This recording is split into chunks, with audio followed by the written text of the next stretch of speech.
तो dear students, प्यारे बच्चों, आज के इस वीडियो में आप सीखने जा रहे हैं पूर्ण प्रतियोगिता में आय वक्र या आगम वक्र, revenue curve under perfect competition. Revenue curve under perfect condition, पूर्ण प्रतियोगिता में आय वक्र। किस तरह से इसको हम ये कर्व को कैसे बनाते हैं और ये औसत आय और कुल आय, सीमांत आय संबंधित एक सारणी बनाएंगे, उस आधार पर हम वक्र बनाएंगे। तो आज इसके बारे में सीखेंगे। प्यारे बच्चों, पूर्ण प्रतियोगिता बाजार की वह स्थिति है जिसमें क्रेता और विक्रेता बड़ी संख्या में वस्तु का विनिमय करते हैं। पूर्ण प्रतियोगिता क्या है? इसमें जो विक्रेता हैं और क्रेता हैं, ये आपस में क्या करते हैं? ये वस्तु विनिमय करते हैं।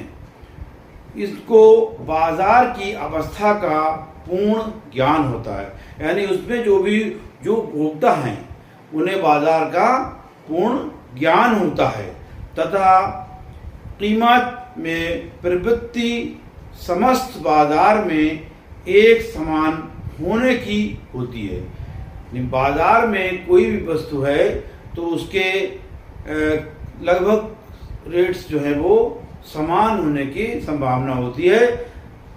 इसीलिए उपभोक्ता जो है उसको पूरे बाजार के बारे में नॉलेज होती है कि कौन सी अमुक वस्तु जो है उसका मूल्य क्या है।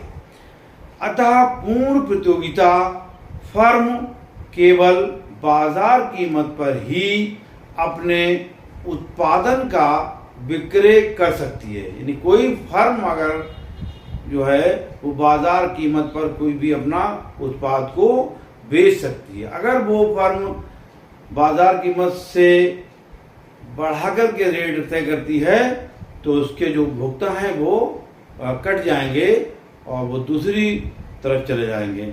इसलिए वो बाजार कीमत पर ही उसका विक्रय कर सकती है।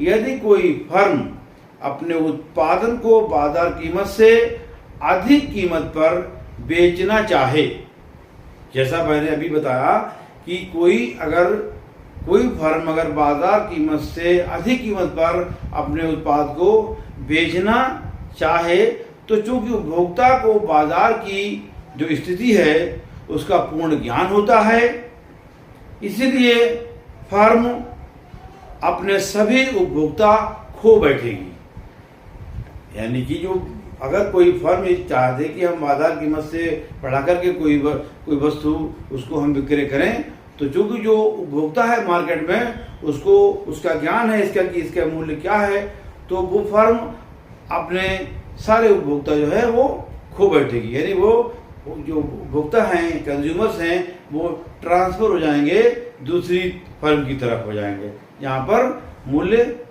कम होंगे। अर्थात वो बाजार कीमत से अधिक कीमत नहीं ले सकती। जहां तक फर्म द्वारा वस्तु की कीमत बाजार की कीमत से कम लेने का प्रश्न है, तो पूर्ण प्रतियोगिता में उत्पादक को इसमें किसी प्रकार का लाभ नहीं होगा। अगर कोई फर्म ये चाहती है कि हम बाजार कीमत पर ही जो है कोई चीज बेच दें, तो उस उत्पादक को क्या होगा?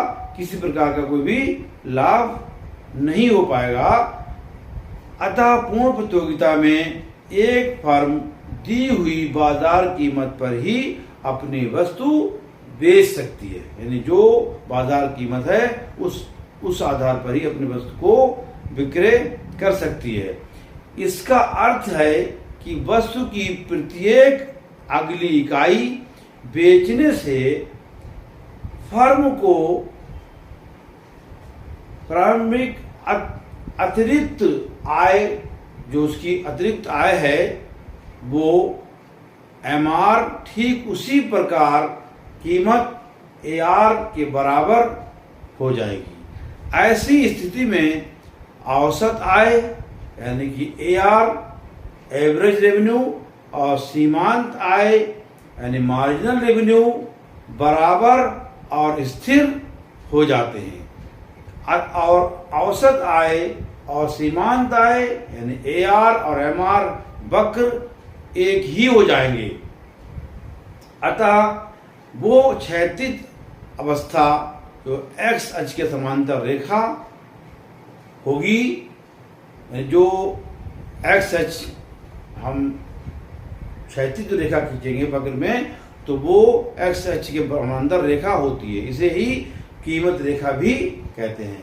अब हम एक उदाहरण के द्वारा, एक तालिका के द्वारा इसको हम समझने की कोशिश करते हैं कि इसमें जो कीमत है कुल आय और औसत आय और सीमांत आय, इससे एक तालिका इस आधार पर बनाएंगे और हम उससे एक वक्र बनने का प्रयास करेंगे, जिससे हमें समझ सकें कि पूर्ण प्रतियोगिता में आय वक्र किस तरह से बनता है। तो उदाहरण, पूर्ण प्रतियोगिता में एक फर्म के कुल आय यानी TR, औसत आय AR और सीमांत आय MR को तालिका में स्पष्ट करने के हम इसको कैसे बनाएंगे। सबसे पहले हम यहाँ पर एक तालिका बना लेंगे जहाँ पर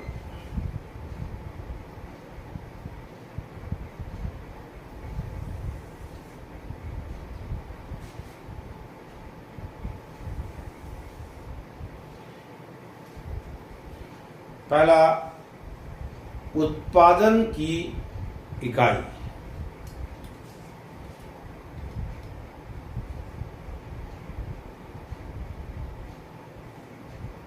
उत्पादन की इकाई,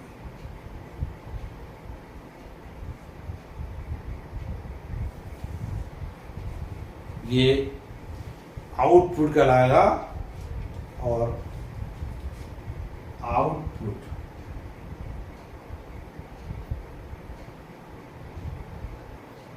यहां पर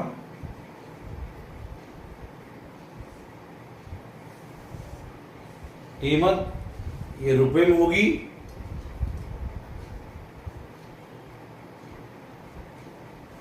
कीमत, उसके बाद कुल आय,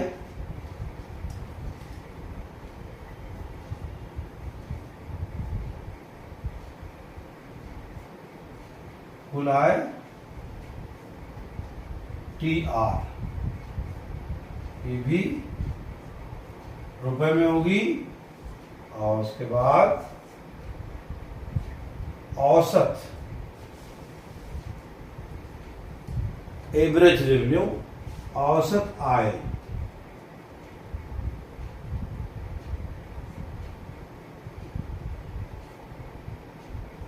AR, औसत आय और सीमांत आय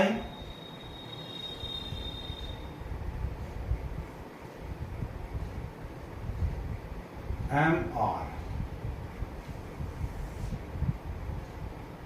ये भी रुपए में होगी और ये भी रुपए में होगी। तो इस हम एक तालिका कुल आय, औसत आय और सीमांत आय की एक तालिका बना लेते हैं।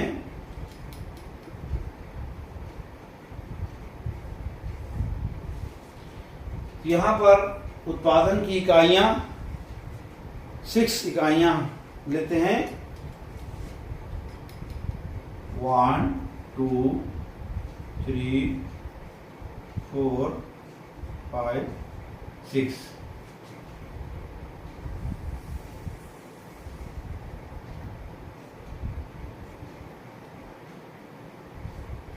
ये 6 इकाइयां, इनकी कीमत सबकी जो है 5 रुपये, 5 5 5 5 5 5। इसी तरह से कुल आय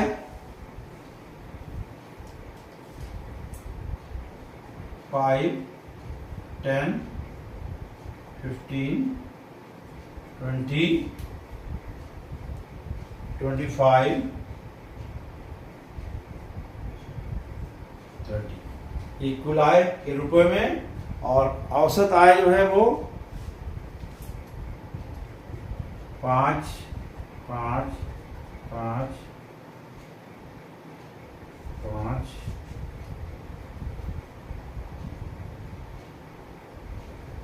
5। सीमांत आय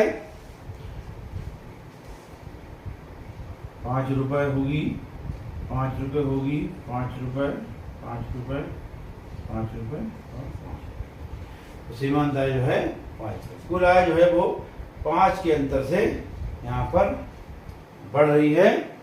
तो इस सारणी के आधार पर हम क्या निष्कर्ष निकाल सकते हैं कि सबसे पहले तो कुल आय जो है वो स्थिर गति से बढ़ती है।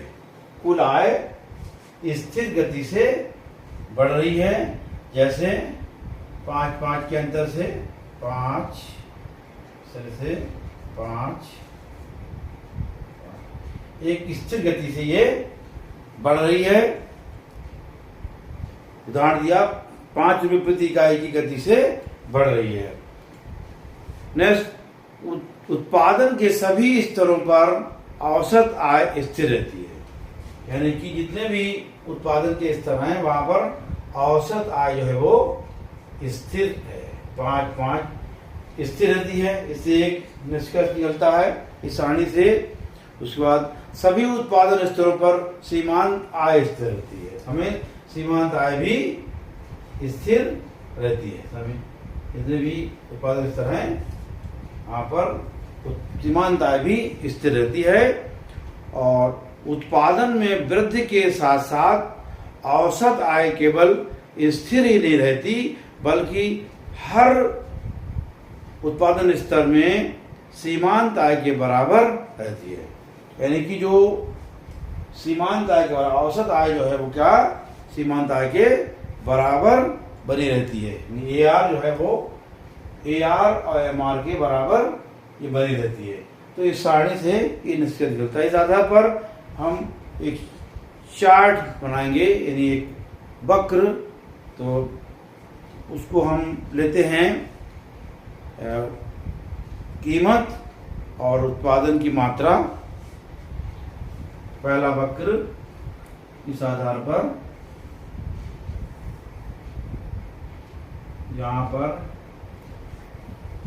इसे हम O मान लें, और ये X OX, और यह है कीमत। इसे Y, यानी जो OY अक्ष जो है वो कीमत को प्रदर्शित कर रहा है, और OX जो है वो उत्पादन की मात्रा। ये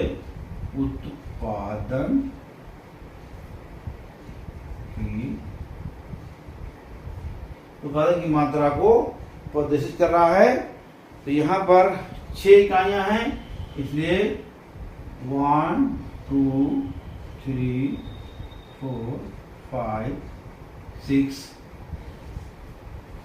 और इधर 5 का उदाहरण लिया 5 के अंतराल से। तो यहाँ पर 1 2 3 4 5। तो यहाँ पर ये रेखा एक यहाँ पे आएगी, और ये रेखा कहलाएगी AR बराबर MR कहलाएगी। ये रेखा जो है औसत आय बराबर औसत आय और सीमांत आय, ये रेखा इसको प्रदर्शित कर रही है। इसका नाम हम रखेंगे D, और यहाँ पर हम इनको मिला देंगे।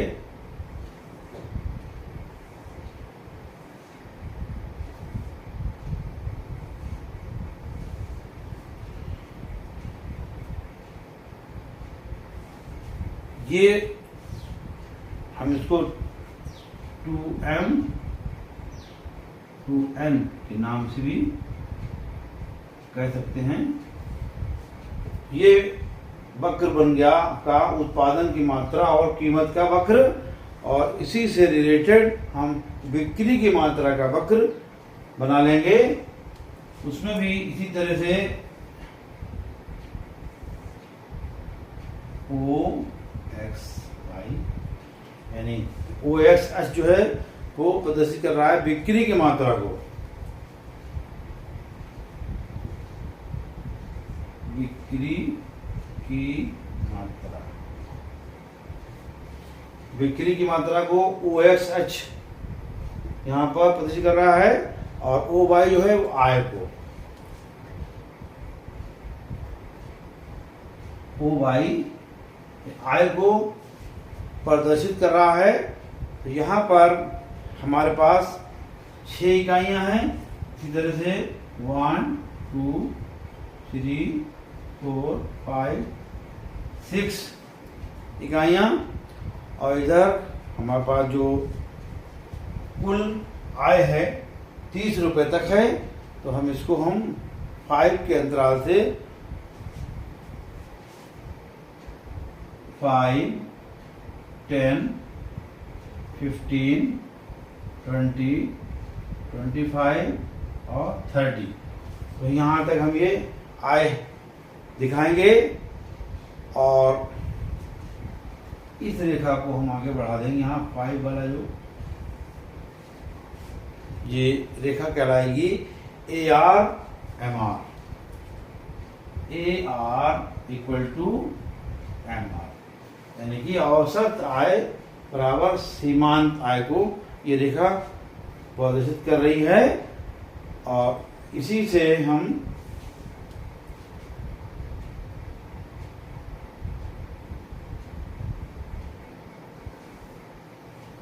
एक रेखा बनेगी जो 2 पे 3 पे 4 पे 5 पे 6 पे, ये एक रेखा कहलाएगी TR। TR क्या है? टोटल रेवेन्यू, कुल आय। तो ये वक्र बन गया आपका पूर्ण प्रतियोगिता में आय वक्र। ये आय वक्र कहलाता है। प्यारे बच्चों, इस वीडियो में इतना ही। उम्मीद है कि आपके ये समझ में आ गया होगा ये टॉपिक। पूर्ण प्रतियोगिता में आय वक्र या पूर्ण प्रतियोगिता में आगम वक्र। Thank you, take care.